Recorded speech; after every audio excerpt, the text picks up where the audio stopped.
오늘 우리에게 허락해 주시는 하나님의 말씀 요한복음 14장 16절부터 19절까지의 말씀입니다. 내가 또 아버지께 구하겠으니 그가 또 다른 보혜사를 너희에게 주사 영원토록 너희와 함께 있게 하리니 그는 진리의 영이라. 세상은 능히 그를 받지 못하나니 이는 그를 보지도 못하고 알지도 못함이라. 그러나 너희는 그를 아나니 그는 너희와 함께 거하시며 또 너희 속에 계시겠습니다. 내가 너희를 고아와 같이 버려두지 아니하고 너희에게로 오리라. 조금 있으면 세상은 다시 나를 보지 못할 것이로되 너희는 나를 보리니 이는 내가 살아있고 너희도 살아있겠음이라. 아멘. 우리는 지난주에 성령 강림 주일로 지켰습니다. 저는 성령 강림 주일을 기다리는 기간 동안 성령의 상징 7가지를 보면서 성령의 존재와 사역을 살펴보았습니다. 성령의 사역 7가지가요. 바람, 물, 불, 기름, 인, 검, 그리고 비둘기였습니다. 지난주에는 비둘기로 상징되는 성령님을 보았습니다. 지난주 말씀을 잠시만 되새겨 봅니다. 예수님께서 세례를 받고 물에서 올라오실 때 성령이 비둘기처럼 임했습니다. 그리고 하늘에서 이는 내 사랑하는 아들이요 내 기뻐하는 자라, 이런 음성이 들렸습니다. 성령은 예수님 위에 임했고 또 우리에게도 임하십니다. 성령은 하나님의 뜻에 따라서 우리에게 주도적으로 임하십니다. 성령은 시공간에 제약이 없이 우리에게 임하시며 하나님의 뜻을 알게 하십니다. 성령이 우리에게 오셔서 예수님을 하나님의 아들로 고백하며 믿게 하십니다. 성령이 우리에게 오시는 이유는 믿음을 주고 믿음을 더 강하게 하기 위함입니다. 성령이 오시면 우리가 하나님께 영광을 돌립니다. 성령이 오시면 우리는 하나님의 이름을 높이고 하나님의 위대하심을 찬양하게 됩니다. 성령은 우리에게 예수님을 더 확실하게 믿게 하십니다. 성령이 오시면 우리가 예수님을 하나님의 아들이라고 고백하며 선언하게 됩니다. 성령이 오시면 우리에게 하나님을 아버지라고 부르게 하십니다. 성령이 오시면 우리에게 하나님의 뜻을 따라서 정의와 순결을 추구하도록 인도하십니다. 성령이 우리에게 오셔서 하나님의 뜻을 따르도록 우리를 이끌어 주십니다. 이런 성령을 우리가 받아서 살 수 있게 되었다는 것은 매우 감사하고 또 하나님이 우리에게 주신 큰 특권입니다. 오늘은 삼위일체 주일입니다. 교회의 달력으로 성령 강림 주일의 바로 다음 주일을 삼위일체 주일로 지킵니다. 삼위일체는 우리 믿음에서 매우 중요한 신조이고 고백입니다. 삼위일체를 고백하느냐 아니냐가 바른 믿음이냐 바르지 못한 믿음이냐를 구분하는 기준이 됩니다. 이단들은요 100이면 100 모두가 다 삼위일체를 부정합니다.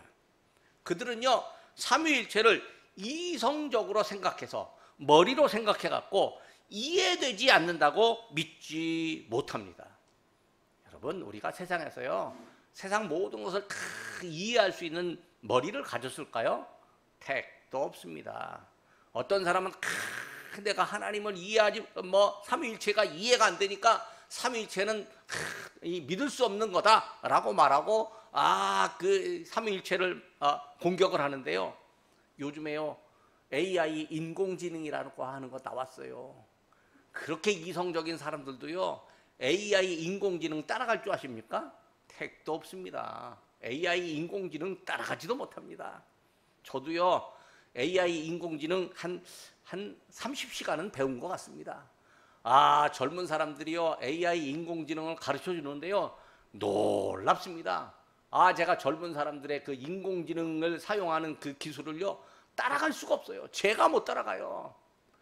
요즘 어른들은요 스마트폰 사용 기술을요 초등학교 1학년 아이들보다도 잘 안 됩니다. 근데 우리가 그렇게 이해하지 못하는 일이 너무 많은데, 사람이 만들어낸 스마트폰, 사람이 만든 AI 인공지능도 우리가 못 따라가고 이해도 안 되는데, 아니 하나님의 신비를 우리가 다 이해한다고요? 좀 속된 말로 택도 없는 소리입니다. 하나님의 신비는 우리가 이해하는 것이 아니라 믿어야 하는 거죠. 그러니까 우리는요, 삼위일체라고 하는 이 신앙 고백을 하나님의 신비, 하나님의 그 위대한 그 존재성으로 알고 우리가 믿어야 하는 것이죠. 사실 삼위일체는요, 사람의 언어로는 완벽하게 설명할 수 없는 매우 신비한 믿음의 내용입니다. 교회 역사상 수많은 사람들이 삼위일체를 고백하고 또 믿었습니다. 그런데 삼위일체를 설명하고 또 사람들에게 이해시켜 보려고 시도했는데요, 그 어떤 시도도 명쾌하게 삼위일체를 풀어내지 못했습니다. 삼위일체를 이해하기 위해서 수많은 예를 든 적도 있었습니다. 이해할 듯 하는데요, 다른 편에서 보면 이게 또 한 가지 약점들을 갖고 있기도 합니다. 예를 들어서 이해하려고 하는 시도가 있었는데 이런 시도가 있었습니다. 사과 하나를 보십시오. 이게 사과 하나입니다. 근데 사과에 껍질도 있고 과육도 있고 그 안에 씨앗도 있습니다. 그러니까 사과는 하나지만 사과의 안에 세 개가 있으니까 삼위일체를 이해할 수 있지 않겠습니까? 아이고, 이해할 수 있는 것 같지만, 그러나 껍질과 과육과 씨앗은 각각의 역할이 다릅니다. 그러니까 삼위일체를 역할론만 이야기를 하면요, 하나님의 존재성이 부인됩니다. 그러니까 뭐 삼위일체를 이해하기 위해서 사람의 역할, 또 뭐 하늘의 존재, 물 뭐 등등 수많은 이야기, 예를 들었지만요, 그러나 그 어떤 예라 할지라도요, 자연과 인간에서 아무리 그런 예를 많이 발견해도요, 그건 유사성, 비슷한 것에 지나지 않는다. 그렇게 어거스틴이라고 하는 신학자가 말했습니다. 그래서 영국의 저술가 토마스 아담스라고 하는 사람은요, 뭐라고 말하냐면 삼위일체는 믿음의 대상, 믿음의 내용이기 때문에 사람의 생각, 이성의 판단으로서는요, 그 신비를 파악하는 것이, 완전하게 파악하는 것은 불가능하다. 이렇게 말했습니다. 그럼에도 불구하고 우리는 삼위일체를 설명합니다. 왜냐하면 설명하지 않으면요, 있다는 것조차도 모르기 때문에 그렇습니다. 그래서 우리에게 중요하고 핵심적인 믿음의 내용을 설명하지 않고 지나간다면 사람들이 삼위일체라고 하는 말을 처음 들어봐, 이렇게 생각하는 거죠. 교회에 오래 다녔는데 삼위일체? 그게 뭐지? 이렇게 말하면요, 이단자들이 아유, 저 사람 교회에서 잘못 배웠네? 그렇게 말하는 거예요. 그러면서 이단자들이 삼위일체가 어쩌고 저쩌고 못 믿는데 교회에서 말하는 거 이거 아니야? 라고 말하면요, 바로 넘어가 버리고 맙니다. 그래서 저는요, 이해하기 어렵지만, 말로도 다 풀어내기 어렵지만, 또 저의 그 능력의 한계도 있으니까, 지식의 한계, 지혜의 한계가 있어서 이 삼위일체를 완벽하게 설명할 수 없고, 또 우리도 완벽하게 다 알아들을 수 없지만, 그럼에도 불구하고 삼위일체를 설명하는 시도는 해야 하는 거죠. 사람의 지혜가 부족하고 언어 표현의 한계가 있으므로 비록 삼위일체를 완벽하게 설명할 수 없다 할지라도요, 교회는 삼위일체를 가르쳐야 되고 또 성도들은 삼위일체를 배워야 하는 것이죠. 이 삼위일체를 핵심적으로 설명하면요, 셋이 하나고 하나가 셋입니다. 저를 따라 해볼까요? 셋이 하나입니다. 또 한 번 더 따라 해보겠습니다. 하나가 셋입니다. 여러분, 셋이 하나가 되고 하나가 셋이 된다. 이게 논리적으로 이해가 잘 안 될 수 있습니다. 또 동의도 안 됩니다. 이해가 안 되니까 동의도 안 됩니다. 그런데요, 믿음의 내용이기 때문에요, 수용해야 되는 거죠. 받아들여야 되는 거죠. 하나님의 신비이기 때문에 하나님의 신비가 있다라고 하는 사실, 하나님의 신비를 우리가 그대로 믿어야 하는 것이죠.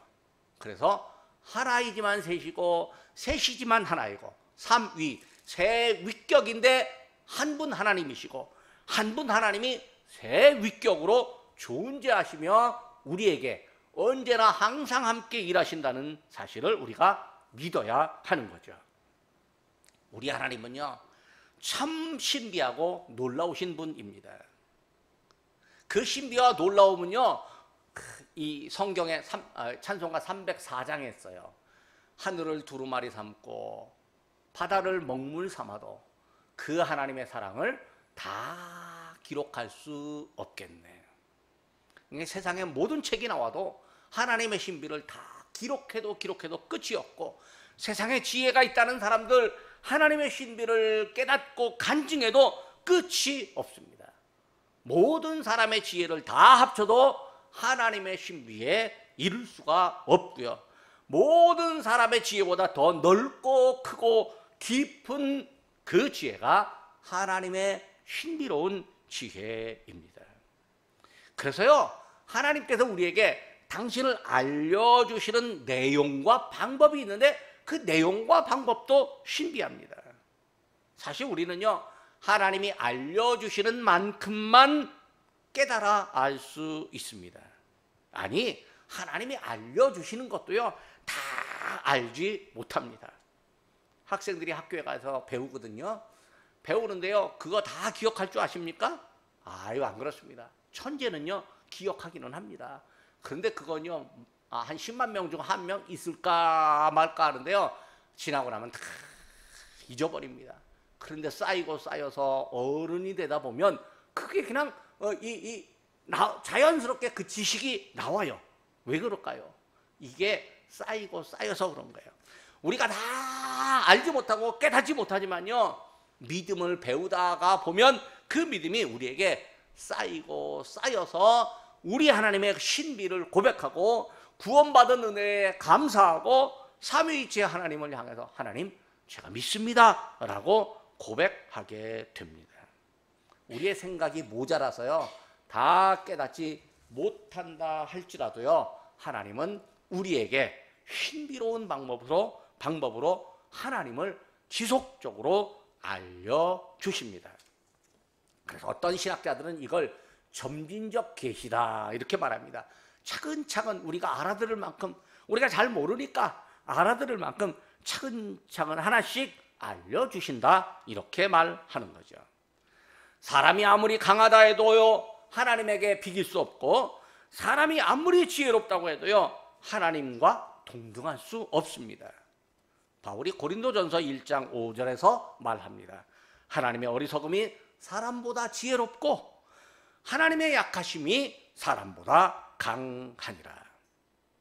그런데요, 사람들은 마치 자기가 하나님을 다 아는 것처럼 착각을 하고 있습니다. 성경이 가르치지 않는 내용도요, 상식에 의해서 해석을 하거나 성경에 분명한 이적이 있는데도, 기적이 있는데도 그걸 합리적인 추론으로 해석하려고 합니다. 예수님의 부활 안 믿고 어떻게든지 부활을 합리적으로 설명만 하려고 합니다. 그래서 바울이 고린도전서 2장 13절에서 이렇게 말합니다. 우리가 이것을 알거니와 사람의 지혜가 가르친 말로 아니하고 오직 성령께서 가르치신 것으로 하니 영적인 일은 영적인 것으로 분별하느니라. 예수님의 부활, 삼위일체, 성령의 강림, 이것 모두가 다 영적인 지식, 영적인 일이고요, 성령의 감동으로 우리가 깨닫게 됩니다. 삼위일체가 영적인 내용이므로 삼위일체를 믿는 일에는 반드시 성령의 조명과 가르침이 우리에게 있어야 합니다. 우리가 아무리 알려고 해도요, 다 알아지지 않는 신비한 일이 하나님께는 너무 많은데 그 중에 하나가 삼위일체에 관한 신비입니다. 삼위일체론으로 기독교 신학의 기초를 놓은 사람도, 또 삼위일체로 신학 박사 학위를 받은 수많은 사람들이 삼위일체를 말합니다. 어디 가서 삼위일체라고 하면 내가 전문가요 이렇게 말하는 분들도 있습니다. 그러나 그들도 고백합니다. 삼위일체의 신비를 완전히 파악할 수 없고, 사람은 하나님께서 지혜를 주셔서 알게 하신 믿음만큼만 말하는 것이고, 하나님이 깨닫게 해주시는 것만큼 깨닫고 믿을 뿐이라고 고백합니다. 그래서 또 배워야 합니다. 삼위일체를 또 배워야 합니다.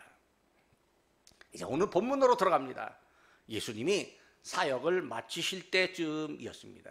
예수님은 당신이 십자가에 못 박혀 죽어야 하시고 또 부활하신 후에 하늘로 올라갈 것을 미리 알고 계셨습니다. 예수님은 제자들과 함께 했는데 제자들을 떠나야 할 때가 가까웠다 하는 것을 알고 계셨습니다.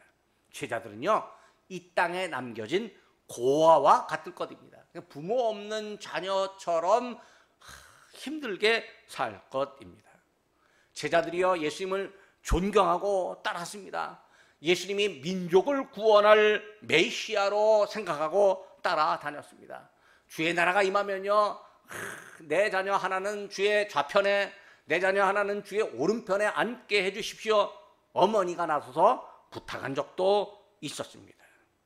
그런데 이 선생님이 갑자기 떠나잖아요. 그러면요, 제자들은 허탈감에 빠질 것입니다. 이 허탈감이 심해지면요, 아무 일도 못합니다. 사람이요, 열심히 하던 일이 있었습니다. 또 그리고 그 일에 목숨 바쳐 일하는 사람들이 있습니다. 근데 그것이 실패로 돌아갈 수 있습니다. 지금이야 직장 생활에도요, 어느 정도 나이가 되면 직장을 바꾸기도 하지만 한 30년 전만 해도요, 평생 직장이라는 개념이 있었습니다. 1997년 IMF가 왔었을 때, 그때 뭐 아이들이요, 학교에 가니까 요즘에 무슨 시대입니까? 라고 말하면 초등학교 1학년 아이들도 IMF 시대요, 뭐 이렇게 대답하던 시절이었습니다. 그때요, 평생 직장으로 알고 살던 사람이 어느 날 갑자기 해고가 되었습니다. 이게 해고가 되고 나니까요, 자기 목숨 바쳐 일하던 곳인데 이 자기의 존재감이 무너집니다. 그러니까 허탈감에 빠집니다.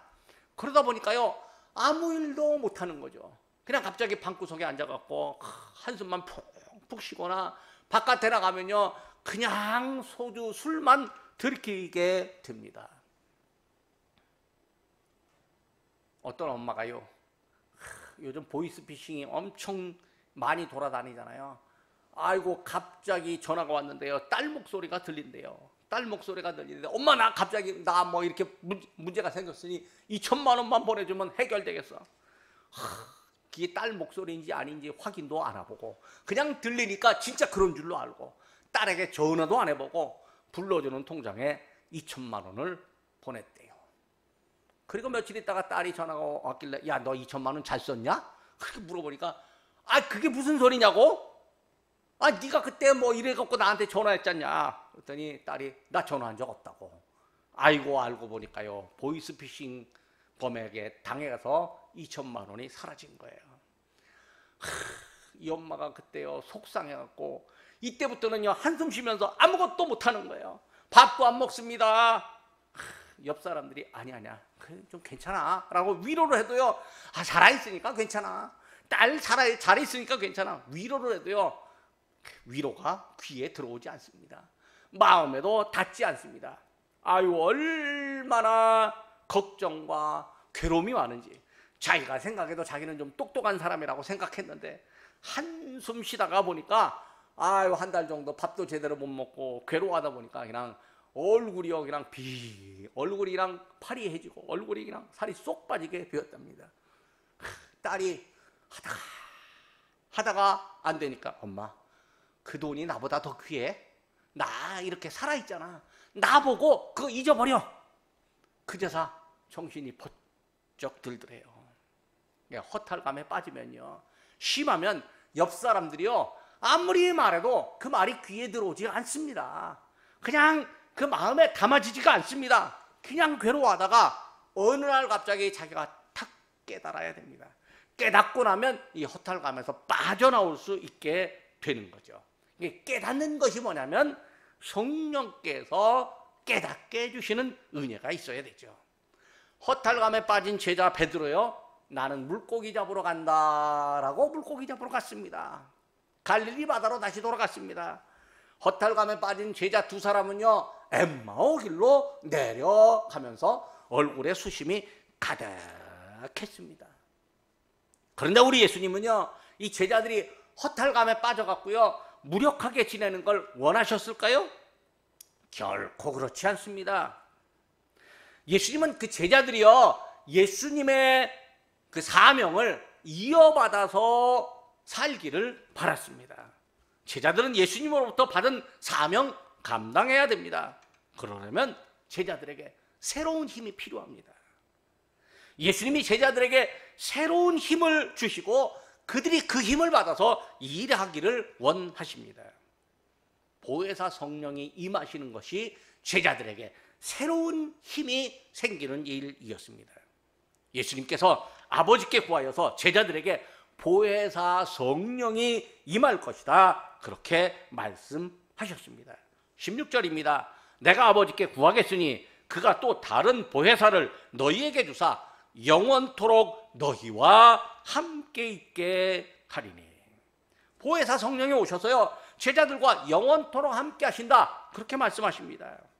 제자들은 보혜사 성령과 함께함으로 예수님과 함께한다는 믿음을 갖게 됩니다. 보혜사 성령이 오시면요, 우리가 예수님과 함께한다, 예수님이 나와 함께 계시는구나, 이런 믿음을 갖게 됩니다. 왜냐하면 보혜사 성령은 예수님의 영이기 때문입니다. 그리고 제자들은 예수님의 사명을 이어서 그 사명을 감당하는 데 필요한 지혜와 능력을 얻을 것입니다. 성령께서 그들에게 신비하고 놀라운 지혜를 주십니다. 보혜사가 제자들에게 임할 때는요, 예수님의 간구하심이 있었습니다. 예수님이 아버지께 저 제자들에게 보혜사 성령을 보내주십시오라고 간구하시겠다고 제자들에게 약속해 주셨습니다.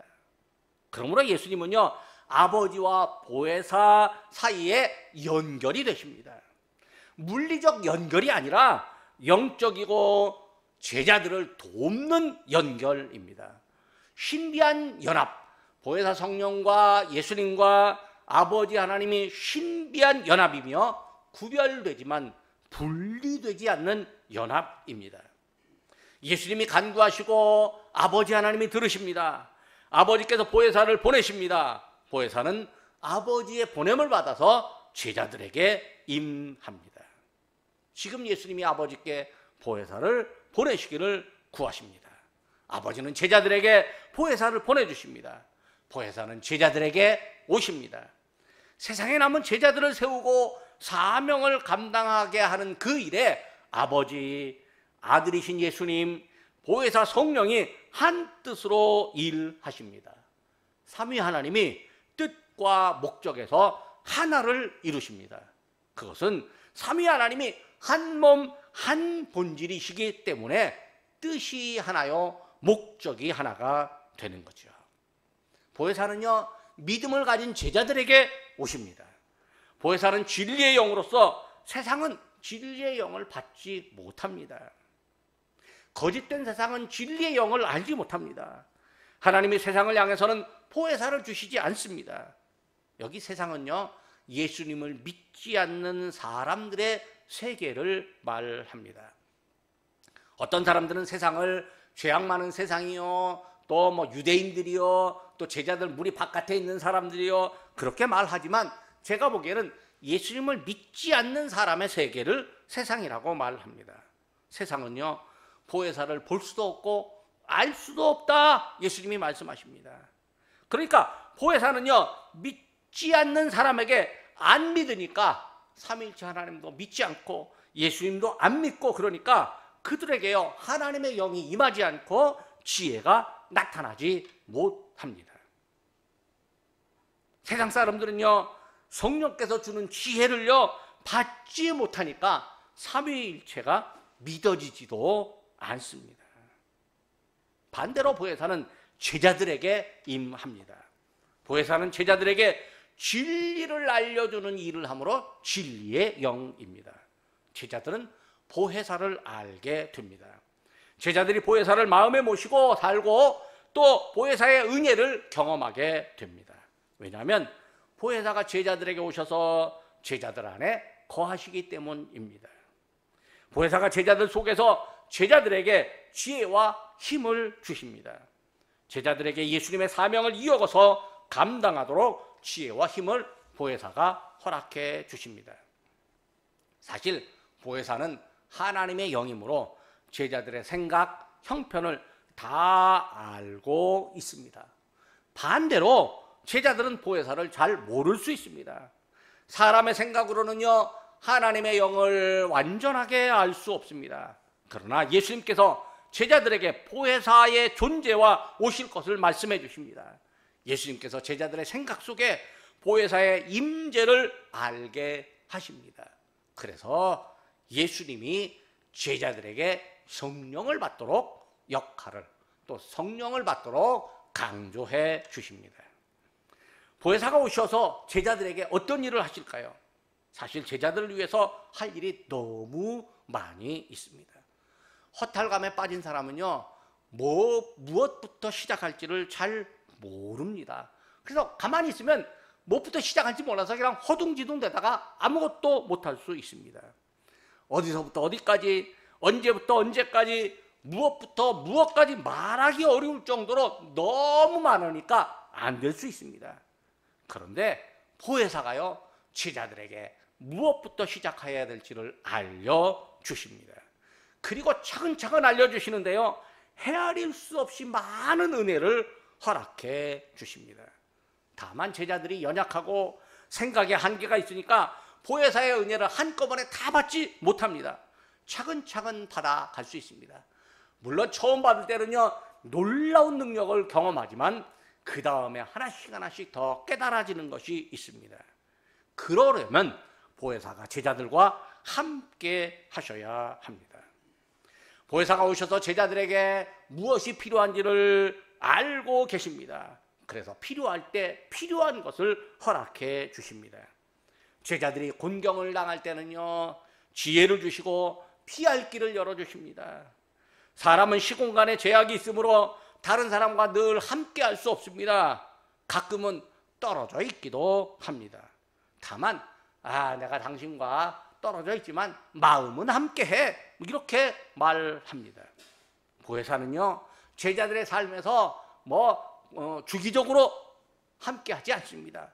간헐적으로 함께한다, 정기적으로 함께한다, 이런 거 없습니다.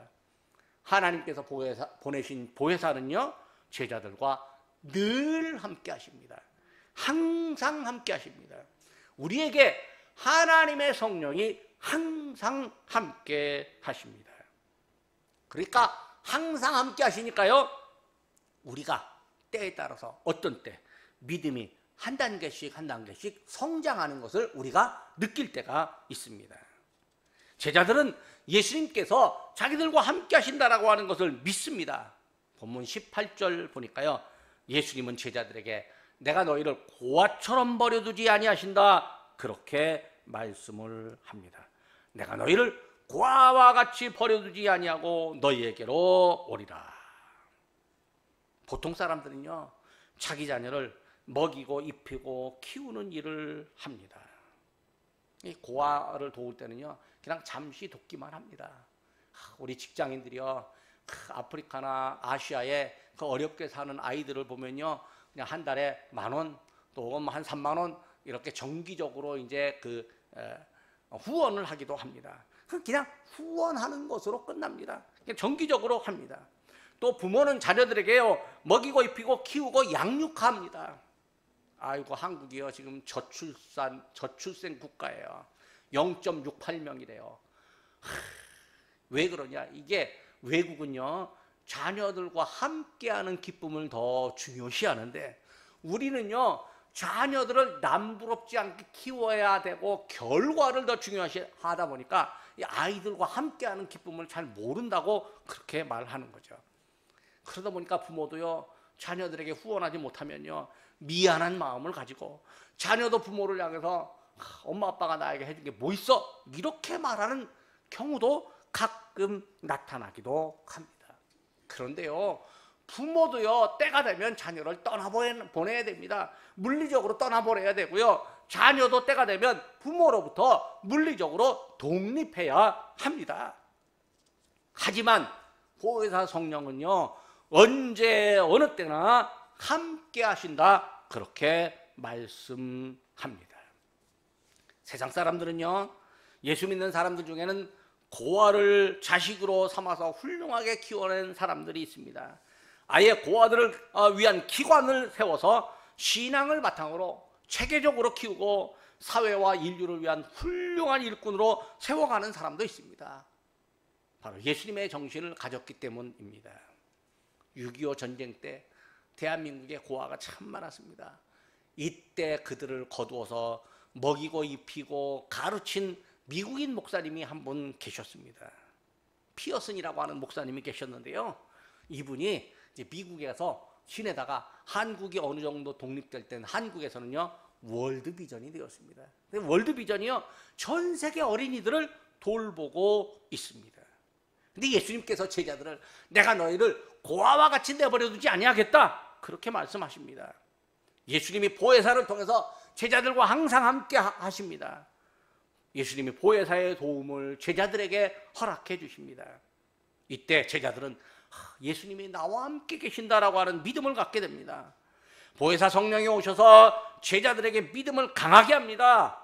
또 능력 많으신 예수님이 자기들 곁을 떠난 것 같지만 예수님이 이 눈앞에서 떠나시니까 안 계시는 것 같지만 그래도 영원히 함께 한다는 믿음을 갖습니다.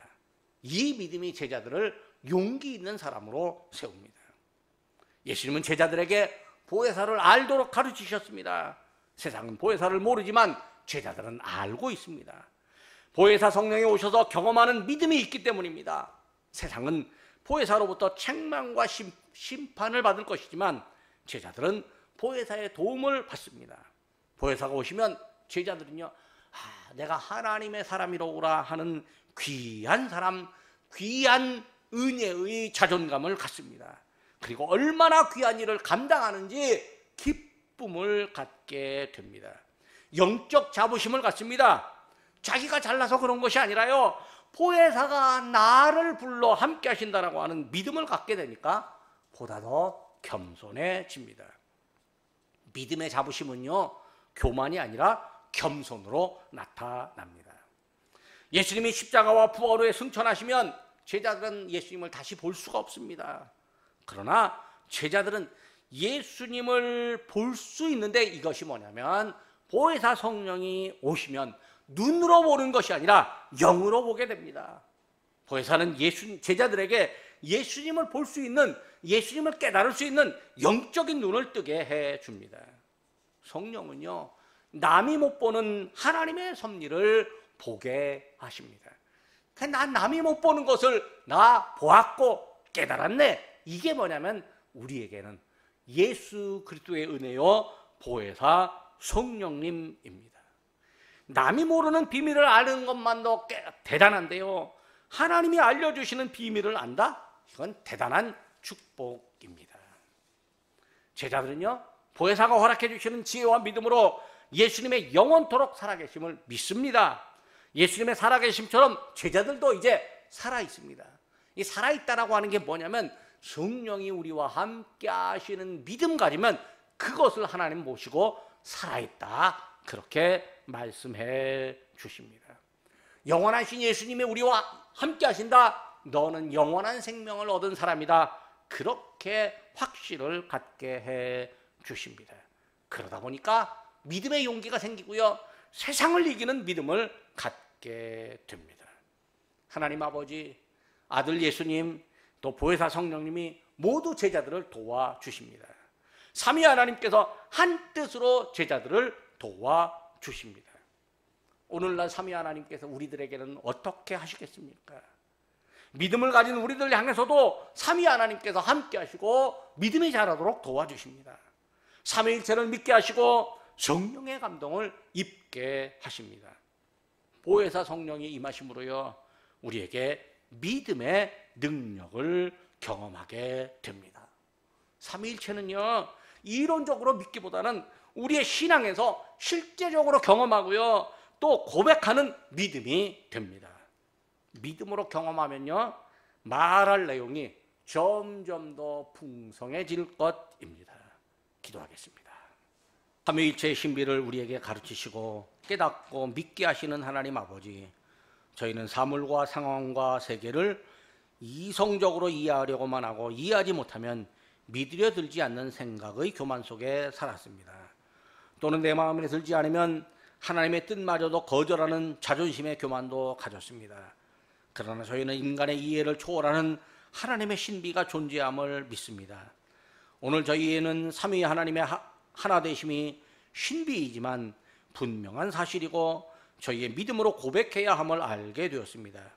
저희는 삼위 하나님의 일체 되심을 고백합니다. 또 삼위일체를 부정하고 또 삼위일체를 거절하는 주장들을 우리가 그것을 배격합니다. 저희에게 믿음의 확신과 분별력을 허락하여 주시옵소서.